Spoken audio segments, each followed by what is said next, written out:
दीक्षा। आज का हमारा टॉपिक है मोती झरा, जिसे इंग्लिश में कहते हैं टाइफाइड। मोती झरा को क्या कहते हैं? टाइफाइड। ये एक ऐसी बीमारी है जो विश्व के सभी भागों में पाई जाती है और ये जो बीमारी है वो खासकर गर्मियों में ज़्यादा होती है। यानी कि ऐसा मौसम होता है गर्मी जिसमें अधिकतर बीमारियां हमें देखने को मिलती हैं, क्योंकि गर्मियों के मौसम में ही मक्खी और मच्छरों का प्रकोप ज़्यादा होता है। अभी तक मैंने जो आपको बीमारियां बताई हैं वो बीमारियां किसके द्वारा होती थी? मच्छरों के द्वारा। लेकिन ये जो बीमारी है टाइफाइड, ये इसका संक्रमण कौन करता है? मक्खी। यानी कि ये मक्खी के संक्रमण के द्वारा होने वाली बीमारी है। तो टाइफाइड कौन से मौसम में होती है? गर्मियों के मौसम में सर्वाधिक देखने को मिलती है। अब इसका जो पैथोजन होता है यानी कि रोग कारक होता है, रोग कारक को इंग्लिश में कहते हैं पैथोजन। तो ये इसका पैथोजन का नाम याद रखेंगे। इसका पैथोजन है salmonella typhi. Salmonella typhi, typhoid से याद रखना टाइफी। साल्मोनेला टाइफी नामक ये जो एक प्रकार का क्या है? बैक्टीरिया, यानी हिंदी में कहते हैं जीवाणु। तो बैक्टीरियल डिसीज है ये जो टाइफाइड है। वो कौन सी डिसीज है? बैक्टीरियल डिसीज, यानी जीवाणु जनित रोग। और ये कहाँ होता है? ये गर्मियों में विश्व के सभी भागों में देखने को मिलता है। अब इसमें होता क्या क्या है और कैसे कब ये बीमारी होती है? इस बीमारी में हम देखते हैं कि ये जो बीमारी है, सबसे पहले मैंने आपको क्या बताया? मक्खी के द्वारा होती है। किसके द्वारा होती है? इसका संक्रमण कौन करता है? मक्खियाँ करती हैं। इसके अलावा जो रोगी व्यक्ति होता है, कौन? रोगी व्यक्ति।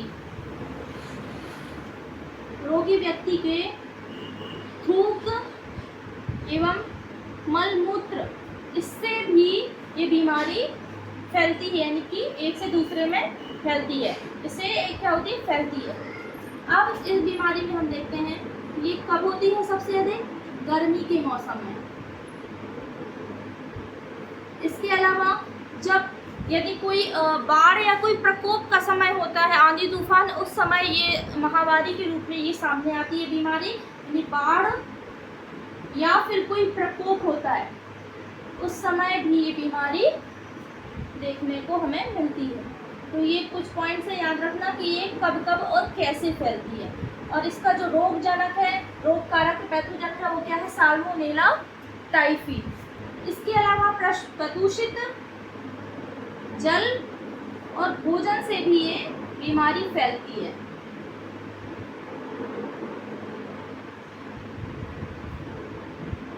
ठीक है, ये बीमारी क्या होती है? फैलती है। ये आप लिखते रहना पूरे पॉइंट्स में। मैं शॉर्ट में लिखती जाऊंगी, लेकिन आप समझते जाइए, या फिर आप इसको स्क्रीनशॉट या नोट डाउन भी कर सकते हैं। अब इसके हम लक्षण देखते हैं कि जब ये बीमारी हो जाती है तो इसमें व्यक्ति के अंदर कौन कौन से लक्षण दिखाई देते हैं। जिस व्यक्ति को मोती झरा या टाइफाइड की बीमारी होती है वह व्यक्ति अस्वस्थ, असामान्य रूप से चिड़चिड़ा टाइप का हो जाता है और इसको 101 डिग्री बुखार आता है। कितना? लगभग 101 डिग्री बुखार रहता है। या सामान्य रूप से कह सकते हैं कि इसमें सबसे पहले क्या आता है? व्यक्ति को बुखार आता है और इसमें व्यक्ति का शरीर या बदन दर्द होता है और थकान लगती है। और जो साल्मोनेला टाइफी नामक जीवाणु है ये मनुष्य के किस अंग को इफेक्ट करती है? याद रखना, ये करती है आंत को। आंत को क्या करती है? इफेक्ट करती है। जब ज़्यादा रूप से इफेक्ट करती है, मतलब जब ज़्यादा इफेक्ट करती है तो आंतों से ब्लड आने लगता है। तो आंत को इसलिए क्या होता है? समय रहते इसको इलाज करवाना चाहिए और इसकी दवाई लेनी चाहिए। बदन दर्द होता है और जब ज़्यादा बुखार आ जाता है तो ऐसे व्यक्ति के होंठ और पपड़ी टाइप की जम जाती है ना। होंठ पर क्या हो जाते हैं? होंठ ड्राई हो जाते हैं और पपड़ी जम जाती है।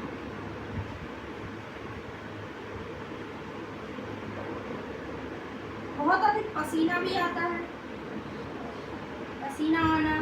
तो फीवर आता है तो बेसिकली इसमें पसीना भी आता है व्यक्ति को। और जो हार्ट बीट होती है, यानी कि नाड़ी होती है, नाड़ी की गति धीमी हो जाती है।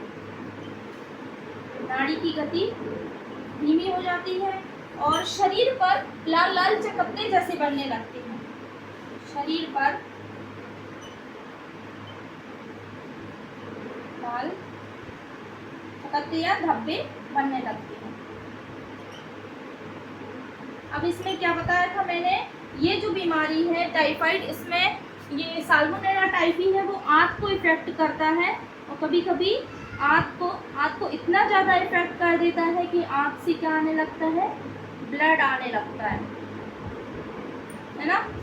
तो इसमें समझाने का ज़्यादा नहीं है, ये रिटर्न वाला टॉपिक है, तो आप इसको ऐसे याद कर सकते हैं कि जो मोतीछरा यानी कि टाइफाइड है ये साल्मोनेला टाइफी से होता है और इसका संक्रमण कौन करता है, मक्खी करती है। कैसे करती है, खाने पीने की चीज़ों पर बैठती हैं और इसका संक्रमण करती है एक स्थान से दूसरे स्थान पर। रोगी व्यक्ति के थूक और मलमूत्र से भी ये बीमारी होती है। गर्मी के मौसम में सबसे ज़्यादा होती है और जब कोई बाढ़ या प्रकोप होता है समय ये बीमारी अत्यधिक देखने को मिलती है। फैलती कैसे, प्रदूषित जो जल होता है, भोजन होता है, इस पर मक्खियाँ बैठती हैं और एक जगह से दूसरी जगह बीमारी को ले जाती हैं। इसके लक्षण देखेंगे, बुखार आता है, बदन दर्द होता है, होंठ और जिह्वा, होंठ और जीभ दोनों पर क्या होती है, पपड़ी बन जाती है। जब बुखार जल्दी ठीक नहीं होता है तब पसीना आता है, नाड़ी की गति धीमी हो जाती है, शरीर पर कुछ स्पॉट टाइप के बन जाते हैं, चकत्ते बन जाते हैं, जिसे हम रेड रैशेस भी कहते हैं। इस टाइप के इसमें कुछ लक्षण देखने को मिलते हैं। लक्षण के बाद हम देखते हैं इसको रोकथाम के उपाय। तो जो रोगी है, व्यक्ति है, उसको बेसिकली हवादार कमरे में रखना चाहिए, ऐसे रूम में रखना चाहिए जिसमें खिड़की या दरवाज़ा हो और उसमें उस व्यक्ति को शुद्ध हवा भी मिलनी चाहिए। सेकंड आता है रोगी का जो थूक और मलमूत्र जिसके द्वारा ये बीमारी फैलती है उसको तुरंत ही नष्ट कर देना चाहिए, यानी कि वहाँ पर पानी डाल के उसको बहा देना चाहिए और कमरे को क्या रखना चाहिए, साफ और स्वच्छ रखना चाहिए, है ना। आसपास का जो वातावरण है उसको कैसा रखना चाहिए, साफ और स्वच्छ रखना चाहिए। इसमें जो टीका है वो टैब नामक जो टीका है उसको लगवाना चाहिए और एक एंटीबायोटिक होती है जिसका नाम है क्लोरोमाइसिटिन, इसका उपयोग भी डॉक्टरों के द्वारा किया जाता है। अब जो व्यक्ति है उसको जल और दूध उबाल करके देना चाहिए ताकि ये बीमारी आसानी से ठीक हो सके। और इस बीमारी में क्या होता है, भोजन भी तला भुना ज़्यादा नहीं खाना पड़ता है, यानी कि बहुत ही साधारण सा भोजन व्यक्ति को करना चाहिए। ये बेसिक चीज़ें हैं जो आपको सभी को पता होनी चाहिए। तो ये इसके क्या हो गए, रोकथाम के उपचार हो गए या उपाय हो गए। अब इस जो बीमारी है वो बेसिकली पित्ताशय गॉल ब्लैडर के द्वारा होती है। कभी कभी बीमारी एक से अधिक बार भी हो जाती है, ज़्यादा बार हो जाती है, तो ऐसे व्यक्ति का पित्ताशय ही निकाल दिया जाता है, क्योंकि इस रोग का कारक यानी कि जो मुख्य जड़ है वो पित्ताशय में है, क्योंकि ये जो बीमारी उत्पन्न करने वाले बैक्टीरिया है या कारक है वो वहाँ से स्टार्ट होती है, पित्ताशय से। तो पित्ताशय को निकाल दिया जाता है ताकि ये बीमारी बार बार ना हो सके। कभी कभी इन केसेस में, हर केस में ऐसा नहीं होता, पित्ताशय को निकालना नेसेसरी नहीं है बिल्कुल भी। तो ये रहा हमारा आज का टॉपिक स्टूडेंट्स, मोतीछरा या टाइफाइड।